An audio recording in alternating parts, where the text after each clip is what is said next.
রাসূলুল্লাহ, কিয়ামতের ময়দানে, বিভীষিকাময় দিনে, মিজানের পাল্লায়, ফুলসিরাতের মধ্যে, ওই জায়গায়, কঠিন জায়গাগুলোতে আপনার পরিবারের কোনো খবর থাকবে কি? আল্লাহ রাসূল বললেন, আয়েশা, ওই জায়গার মধ্যে কারো কোনো খবর থাকবে না, শুধু আমি তখন আমার উম্মতের জন্যই পেরেশান থাকবো। এই সময় আর কারো কোনো খবর থাকবে না, শুধু কার পাল্লা ভারী হবে, কার পাল্লা হালকা হবে, এটাই নিয়ে চিন্তিত থাকবে। ওই সময় আমি তোমাদের খবরও রাখতে পারবো না, আমার উম্মতের জন্য তখন আমি পেরেশান থাকবো। তাহলে রাসূল সাল্লাল্লাহু আলাইহি ওয়াসাল্লাম ওই সময় তিনিও সব কিছু ভুলে যাবেন, শুধু উম্মতকে কিভাবে তিনি বাঁচাবেন, কিভাবে জাহান্নাম থেকে উদ্ধার করে জান্নাতের মধ্যে প্রেরণ করবেন। ওই কঠিন বিভীষিকাময় দিনের তোমাদের কাছে কোনো খবর আসছে কি? তাফসীরের মধ্যে আসছে, ইবনে আব্বাস রাদিয়াল্লাহু তাআলা তিনি বলেন, রাসূল সাল্লাল্লাহু আলাইহি ওয়াসাল্লাম এক জায়গা দিয়ে ভ্রমণ করতেছিলেন, পার্শ্ববর্তী তিনি আওয়াজ আসলো, একজন মহিলা এই সূরাটা তেলাওয়াত করতেছিলেন। তখন রাসূল সাল্লাল্লাহু আলাইহি ওয়াসাল্লাম বললেন, হ্যাঁ, এই বিভীষিকাময় দিনের খবর আমার কাছে এসেছে, সেই সংবাদ আমি রাসূলের কাছে এসে পৌঁছেছে। সেই সংবাদটা কি? সেই সংবাদ হলো যে সারা বিশ্বব্যাপী যেদিন বিশ্বব্যাপী মহাপ্রলয় শুরু হয়ে যাবে, সব কিছু ধ্বংসশীল হয়ে যাবে, আর একমাত্র নশ্বর হবেন তিনি কে? আল্লাহ। আল্লাহ তিনি একাই চিরঞ্জীব, তিনি চিরস্থায়ী হয়ে থাকবেন, আর সব কিছু কি হয়ে যাবে? শেষ হয়ে যাবে। শেষ হয়ে আবার সব কিছুকে আল্লাহ পাক রব্বুল আলামিন পুনরায় তুলবেন, আবার সবাই একত্রিত হবে। এই একত্রিত হওয়ার সময় সবাই তখন যার যার আমলের নিয়ে চিন্তিত হবেন। কারণ অনেকে পৃথিবীর মধ্যে বিশ্বাস করেছিল যে মৃত্যুটাই কি ছিল? চূড়ান্ত ছিল, মৃত্যুর পরে আর যে কোনো হাসর নসর বলতে কিছুই ছিল না। বলুন নাউযুবিল্লাহ। এমন বিশ্বাস যারা অন্তরের মধ্যে লালন করত, তখন তারা বলবে, হায় আফসোস, এই দিনটা যদি আমার কাছে কি না আসতো, তাহলে আমার জন্য কতই না কল্যাণ হতো। তাহলে এই জাহান্নামীদের যারা অপরাধী, এই অপরাধীদের পাঁচটি তাদের মধ্যে কর্মের তাদের আযাবের সম্মুখীন হবে। তাদেরকে কিভাবে পাঁচভাবে তাদেরকে কি চেনা যাবে?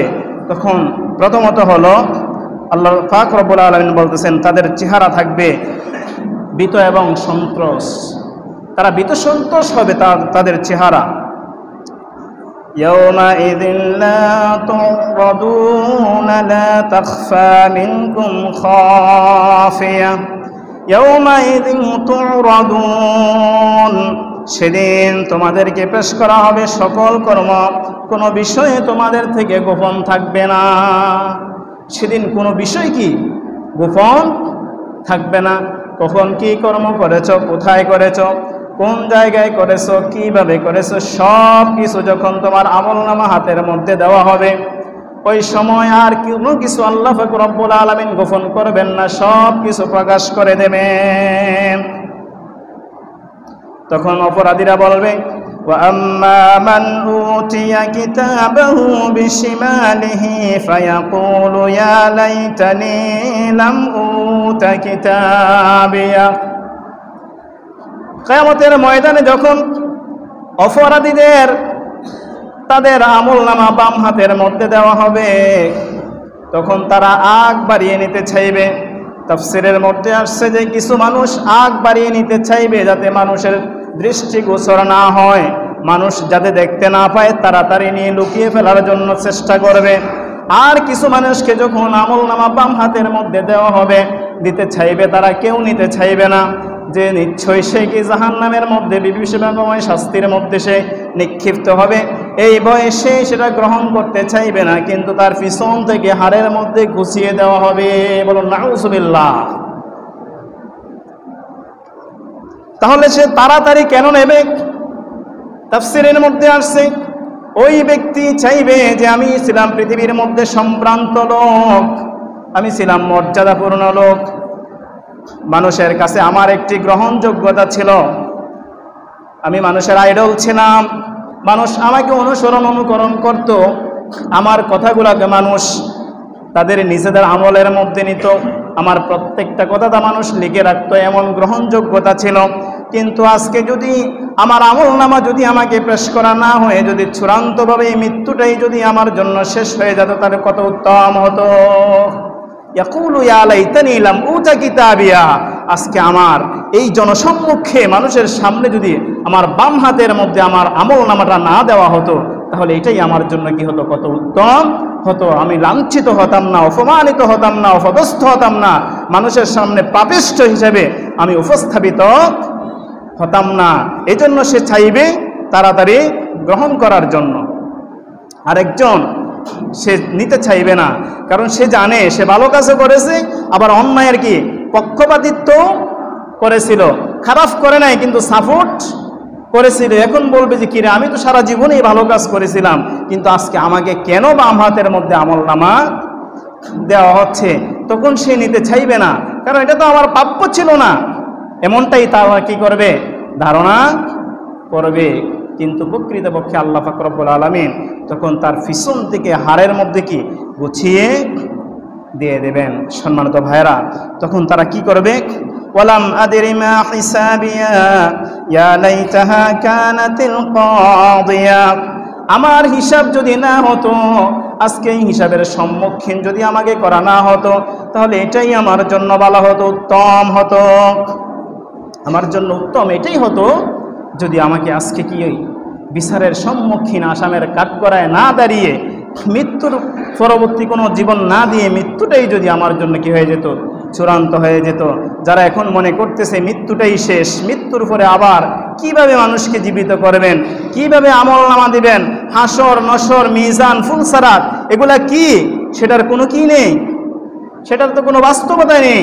কারণ আনসিন ইজ দ্য নাথিং, যেটা দেখা যায় না সেটাকে আমরা বিশ্বাস করতে পারি না। যারা অনুধাবন করতেছে বলতেছে এই তাদের অবস্থাটা এমন হবে, তখন বলবে ওয়ালাম আদরি মা হিসাবিয়া ইয়া লাইতাহা কানাতিল কাদিয়া, আজকে যদি আমার যদি হিসাব না হতো, হিসাবের সম্মুখীন না হয়ে যদি মৃত্যুটাই যদি আমার জন্য শেষ হয়ে যেত, তাহলে আমার জন্য এটাই কি হতো, উত্তম হতো।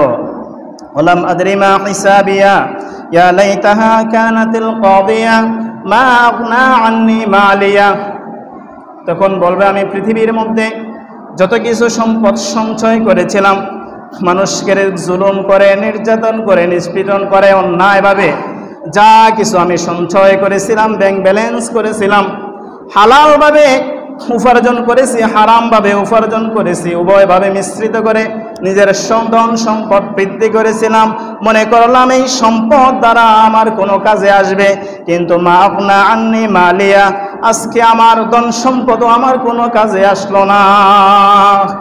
আজকে এমন একটা দিন যেদিন আমার ধন সম্পদ আমার কোনো কি আসতেছে না, উপকারে আসতেছে না। হালাকা আন্নি সুলতানিয়া, আমার আজকে বাদশাহী, আমার সব কিছু আজকে কি হয়ে গিয়েছে, ধ্বংস হয়ে গিয়েছে।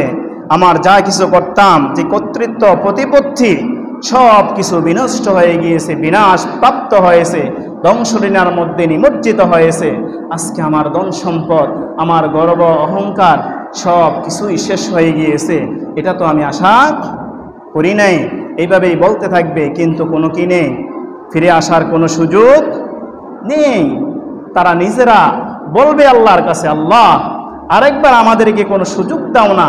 আল্লাহ পাক রব্বুল আলামিন বলবেন না, আর কোনো এখানে আসলে আর যাওয়ার কোনো কি নেই, সুযোগ নেই। তাহলে প্রথমত হলো তাদের চেহারা থাকবে কি বিবস্ত্র, বিভীষিকাময়, তাদের চেহারার মধ্যে যে আযাবের ছাপ সেটা ফুটে উঠবে। তাহলে চেহারার দ্বারা পাপিষ্ঠকে চেনা যায় সে কি পাপে নাকি ভালো মানুষ। যখন কোনো একজন অন্যায়কারীকে সন্দেহমূলকভাবে আপনি যখন ধরে নিয়ে আসবেন, তাকে যখন আসামির কাঠগড়ায় দাঁড় করাবেন, তখন তার চেহারা দ্বারাই বুঝে যায় সে পাপী নাকি পাপী নয়। তখন তার চেহারার মধ্যে সেটা কি কিছুটা হলেও ফুটে উঠে, চেহারার দ্বারাই বোঝা যায় সে অন্যায়কারী, অপরাধকারী নাকি ভালো মানুষ।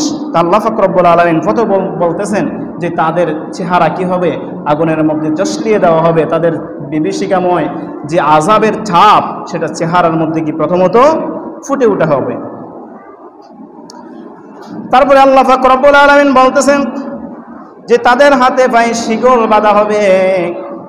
যখন অপরাধী যখন সাব্যস্ত হয়ে যাবে, আমলনামা বাম হাতের মধ্যে